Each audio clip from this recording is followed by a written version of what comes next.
नमस्कार मेरे प्यारे दोस्तों, स्वागत है आप सभी का भारत के भूगोल के सुपरफास्ट रिवीजन की हमारी इस सीरीज़ में। आज के इस वीडियो में भूगोल से संबंधित जो भी महत्वपूर्ण तथ्य है ना, जो बार बार व्यापम के एग्ज़ाम में आए हैं, पीएससी के एग्ज़ाम में आए हैं, उनकी हम चर्चा करेंगे।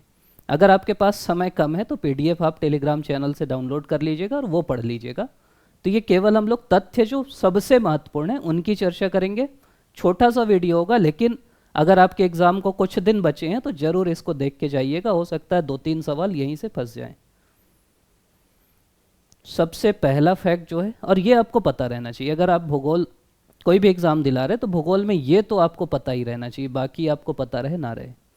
पहली चीज़ है, भारत जो है, भारत विश्व के कुल क्षेत्रफल का भारत 2.42% क्षेत्रफल भारत का है। समझ गए? 2.42, दो दूनी 4, 2, ये 2 2 4 याद रखिएगा प्रतिशत। और भारत का रैंक है 7वां।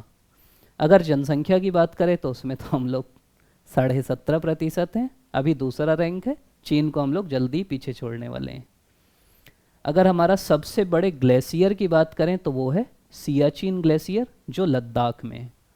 अगर प्राचीनतम पर्वत की बात करें, सबसे प्राचीन पर्वत, तो वो है अरावली पर्वत। ठीक, अरावली पर्वत प्राचीनतम पर्वत है। अगर आप क्षेत्रफल की बात करें तो सबसे बड़ा राज्य जो क्षेत्रफल की दृष्टि से है वो है राजस्थान। और अगर राज्यों में सबसे छोटा राज्य देखेंगे तो वो है गोवा। अगर आप ये देखें कि सबसे लंबी तटरेखा किस राज्य की है तो वो है गुजरात। क्यों गुजरात की? क्योंकि गुजरात का ऐसा वो वाला है ना तटरेखा, मतलब आपको लगेगा मैप देख के कि हो सकता है गुजरात की छोटी हो, लेकिन तटरेखा अगर ऐसे बन गई तो लंबी तटरेखा हो जाती, इसलिए गुजरात है। अगर अक्षांश की बात करें भारत के विस्तार की, तो 8 डिग्री 4 मिनट से लेके 37 डिग्री 6 मिनट उत्तरी अक्षांश में है हम। और अगर देशांतर की बात करें तो 68 डिग्री 7 मिनट से 97 डिग्री 25 मिनट पूर्वी देशांतर में है हम। ये भी हमको याद रखना है कि अक्षांश ये है, और आप डिफरेंस निकालेंगे ना तो करीब करीब सेम ही है। ठीक, मतलब करीब करीब 29 डिग्री का है, 8 डिग्री 4 मिनट से 37 डिग्री 6 मिनट, 68 डिग्री 7 मिनट से 97 डिग्री 25 मिनट। ये ध्यान रखिएगा कि हम उत्तरी गोलार्ध में हैं, भूमध्य रेखा के ऊपर हैं तो उत्तरी हो जाएगा, और ये पूर्वी पश्चिमी देश हैं। कर्क रेखा अगर आप बात करेंगे तो 23.5 डिग्री नॉर्थ में है, जो छत्तीसगढ़ से भी गुजरती है, 8 राज्यों से कुल गुजरती है। अगर मानक रेखा जिससे हम समय डिसाइड करते हैं वो है 82 डिग्री 30 मिनट पूर्व, मानक रेखा जो। फिर अगर हम देखें कि सीमा रेखा, तो एक है रेड क्लिफ रेखा जो भारत और पाकिस्तान के बीच की सीमा है। अब पाकिस्तान पहले बांग्लादेश भी था, मतलब बांग्लादेश का नाम पहले पाकिस्तान ही था, तो भारत बांग्लादेश के बीच रेड क्लिफ है। मैकमोहन भारत और चीन के बीच है। भारत श्रीलंका के बीच क्या है? पाक जल संधि और मन्नार की खाड़ी। तो ये ध्यान रखना, मन्नार की खाड़ी कहाँ, ये भी पूछ सकता है, तो आपको पता रहना चाहिए कि भारत श्रीलंका के बीच में। पाक जल संधि, पाक से कंफ्यूज मत होना कि पाक तो पाकिस्तान में होगा। पाक जल संधि कहाँ है? भारत श्रीलंका के बीच। और डूरंड लाइन कहाँ है? भारत और अफगानिस्तान के बीच। ये तट कई बार पूछता है, तो अगर आप भारत का ऐसा नक्शा बनाएंगे तो ये गुजरात है, यहाँ पे काठियावाड़ तट है। फिर यहाँ महाराष्ट्र के पास कोंकण तट है, कर्नाटक के पास कोनार तट है, केनरा तट भी बोलते हैं। केरल मालाबार तट है, तमिलनाडु कोरोमंडल तट है, ये उत्तरी सरकार आंध्रा में, और ऊपर दीघा सीमा है। ठीक, तो ये तट हैं जो आपको बेसिक इधर वाले याद रखना, ये कोरोमंडल, इधर मालाबार, कोंकण, काठियावाड़, ये पता रहना चाहिए आपको। फिर एक लावा है जिसको बोलते हैं बेसाल्ट लावा। ये लावा कहाँ निकला है पता है आपको? ये लावा निकला है दक्कन के पठार में। वो लावा निकला, उसी से पठार बना, उसी से काली मिट्टी बनी। हिमालय क्या है? हिमालय नवीन मोड़दार पर्वत है, मतलब प्लेट दोनों टकराई, बीच में टेथिस सागर था, वो ऊपर उठ गया। और हिमालय अभी भी, हिमालय की ऊंचाई बढ़ रही। पहले पढ़ते थे हम लोग कि माउंट एवरेस्ट 8,848 मीटर है, अब पढ़ते हैं 8,850 है, मतलब वो बढ़ते जा रहा है। एक ये बेसिक चीज़ है, ये आप याद रखना। देखो ये नदियाँ हैं, सबसे इधर पश्चिम में सिंधु है, फिर सतलुज है, फिर काली है, फिर तिस्ता है, फिर ब्रह्मपुत्र है। तो सिंधु और सतलुज के बीच जो एरिया है उसको बोलते हैं काश्मीर हिमालय। एक तो हम बांटते हैं महान हिमालय, मध्य हिमालय और शिवालिक में, और अगर ऐसे क्षैतिज बांटेंगे ना तो सिंधु और सतलुज के बीच है काश्मीर हिमालय, सतलज और काली के बीच है कुमायूं हिमालय, काली और तिस्ता के बीच है नेपाल हिमालय, और तिस्ता और ब्रह्मपुत्र के बीच है असम हिमालय। इससे खूब सवाल आए हैं इसलिए मैं बता रहा हूँ। भारत की सबसे ऊंची चोटी है केटू गाडविन आस्टिन। फिर हिमालय से रिलेटेड ये 3-4 चीज़ है। भाबर है, जब पानी, जैसे ऐसे समझिए कि जब नदियों का पानी, ये मान लीजिए हिमालय है, तो पानी जब ऐसे निकलता है ना तो वो एरिया को बोलते हैं भाबर। कंकड़ पत्थर वाला इलाका है, ये कंकड़ पत्थर रहते हैं और यहाँ पानी अंदर घुस जाता है। फिर पानी जहाँ फिर से बाहर निकलता है उसको बोलते हैं तराई, वहाँ बारीक कण रहते हैं। और 2 चीज़ है, एक है बांगर और एक है खादर। खादर से याद रखना, खादर जो है नवीन जलोढ़ मिट्टी है। जैसे नदी आई और नए जलोढ़ को, नई मिट्टी छोड़ के चल दी, तो खादर है। बांगर मतलब पुरानी वाली, जैसे राजस्थान में पहले से छोड़ के चल दिए तो वो बांगर है। और खादर नई मिट्टी है, नवीन जलोढ़ है। ये चारों का नाम आप याद रखना। फिर ये भी खूब पूछता है, एक है बैरन द्वीप। बैरन द्वीप भारत का और दक्षिण एशिया का एकमात्र सक्रिय ज्वालामुखी है बैरन, और नारकोंडम सुसुप्त है, मतलब सो गया है। एक द्वीप है न्यूमूर द्वीप, ये बांग्लादेश की सीमा में है। एक है श्रीहरिकोटा द्वीप, ये आंध्र प्रदेश में पुलिकट झील में है।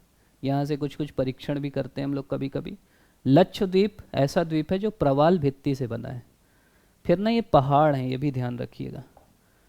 ऐसा समझिए कि पहाड़ हमारे हैं, सबसे ऊपर जो पहाड़ है वो है विंध्याचल।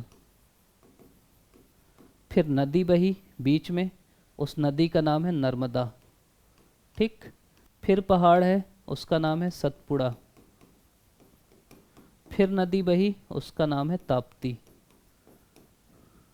तो ये ध्यान रखना कि विंध्याचल और सतपुड़ा के बीच नदी है नर्मदा, नर्मदा और ताप्ती नदी के बीच पहाड़ है सतपुड़ा। ये कंफ्यूज कर करके पूछता है, इसलिए मैं बता दिया। और ये दोनों नदी भ्रंश घाटी में बहती। भ्रंश घाटी मतलब पहाड़ के बीच में, तो इधर उधर नहीं जा पाती, ठीक। सतपुड़ा को बोलते हैं जंगलों की रानी, यही पचमढ़ी पर्वत भी है। फिर अन्नामली एक पर्वत है जिसकी चोटी है अनाईमुड़ी, जो दक्षिण भारत की सबसे ऊंची चोटी है, ये आपको पता रहना चाहिए। फिर आ जाते हैं दर्रे में। बनिहाल दर्रा जो है जम्मू, श्रीनगर और लद्दाख को जोड़ता है, पीर पंजाल श्रेणी में बनिहाल दर्रा। नाथुला दर्रा है, सिक्किम को चीन से जोड़ता है। अब नदी में आइए तो गंगा नदी में एक जीव पाया जाता है जिसका नाम है डॉल्फिन, इसको राष्ट्रीय जल जीव घोषित किया गया है। और गंगा नदी का मुहाना सुंदरवन डेल्टा में। कृष्णा नदी और गोदावरी का कई बार पूछता है। कृष्णा नदी निकलती है महाबलेश्वर से और गोदावरी निकलती है त्रयंबकेश्वर से। गोदावरी को दक्षिण की गंगा बोलते हैं। भारत का सबसे ऊंचा जलप्रपात है जोग जलप्रपात, इसी को बोलते हैं गरसोप्पा जलप्रपात, इसी को बोलते हैं महात्मा गांधी जलप्रपात। ये शरावती नदी में, कर्नाटक में। सबसे चौड़ा तो हमारे यहाँ है चित्रकूट जलप्रपात, इंद्रावती नदी में है। वूलर झील जो है वो मीठे पानी की सबसे बड़ी झील है। देखो, एक मीठा पानी होता है, एक खारा पानी, तो वूलर झील मीठे पानी की सबसे बड़ी झील है, और चिल्का झील खारे पानी की सबसे बड़ी झील है। एक झील है लोनार झील। लोनार झील ज्वालामुखी से बनी है, क्रेटर से बनी है। और एक है लोकटक झील जो मणिपुर में है। वूलर जम्मू कश्मीर में है, लोनार महाराष्ट्र में, चिल्का उड़ीसा में, और लोकटक मणिपुर में। मणिपुर में ना ये तैरती हुई, मतलब इस झील के अंदर तैरते हुए नेशनल पार्क है जिसका नाम है केबुल लामजाओ नेशनल पार्क। यही डांसिंग डियर पाया जाता है जिसको संगाई हिरण बोलते हैं। पहला राष्ट्रीय उद्यान है जिम कार्बेट राष्ट्रीय उद्यान जो उत्तराखंड में है। काजीरंगा राष्ट्रीय पार्क असम में है, ठीक। उसके बाद है सलीम अली पक्षी अभयारण्य, ये गोवा में है। और फूलों की घाटी, ये उत्तराखंड में घूमने जाते हैं। खनिज जो बेसिक बार बार पूछता है, मैग्नीज निकलता है बालाघाट से, बॉक्साइट निकलता है उड़ीसा कोरापुट से, अभ्रक कोडरमा से, हीरा ये तो छत्तीसगढ़ की जगह है बेहराडीह कोदोमाली, सोना तो ये तो आप देखे होंगे KGF कोलार गोल्ड फील्ड, मतलब कोलार माइन से। तांबा निकलता है बालाघाट मलाजखंड और खेतड़ी से, खेतड़ी राजस्थान, ये दोनों MP। जस्ता निकलता है जावर माइन से, जस्ता जावर। टर्शियरी कोयला क्षेत्र है अरुणाचल में। टर्शियरी मतलब वो नया वाला है, इसीलिए वहाँ खोदते हैं तो ऊपर गिर जाता है, दिक्कत होती है। और पेट्रोलियम भी यही टर्शियरी युग में बना है। ठीक।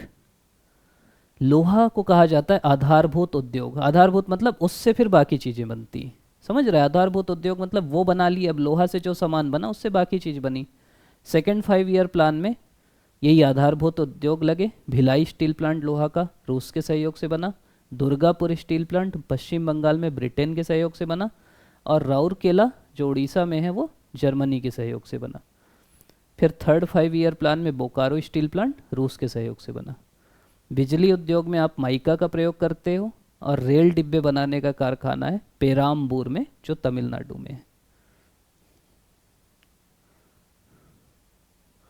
तो ये हमारी बेसिक जो ज्योग्राफी की ये जो सवाल है ना, ये कई बार आए हैं, व्यापम में भी आए हैं, पीएससी में भी आए हैं, आप और भी कोई भी एग्ज़ाम दिलाने वाले हो उनमें भी आए हैं। तो इतने सवाल आपको पता रहना चाहिए। आगे हम लोग कोशिश करेंगे कि पूरा जियोग्राफी एक एक चैप्टर करके पढ़ाएं। अगर आप लोग चाहते हैं तो बिल्कुल कमेंट करिएगा। आप अभी तक देख रहे हैं, इसके लिए आप सभी का बहुत बहुत धन्यवाद। पीडीएफ डाउनलोड करने के लिए नीचे आपको लिंक मिल जाएगी टेलीग्राम ग्रुप की, वहाँ से ज्वाइन करके आप पीडीएफ डाउनलोड कर लीजिएगा। आप सभी का पुनः बहुत बहुत धन्यवाद।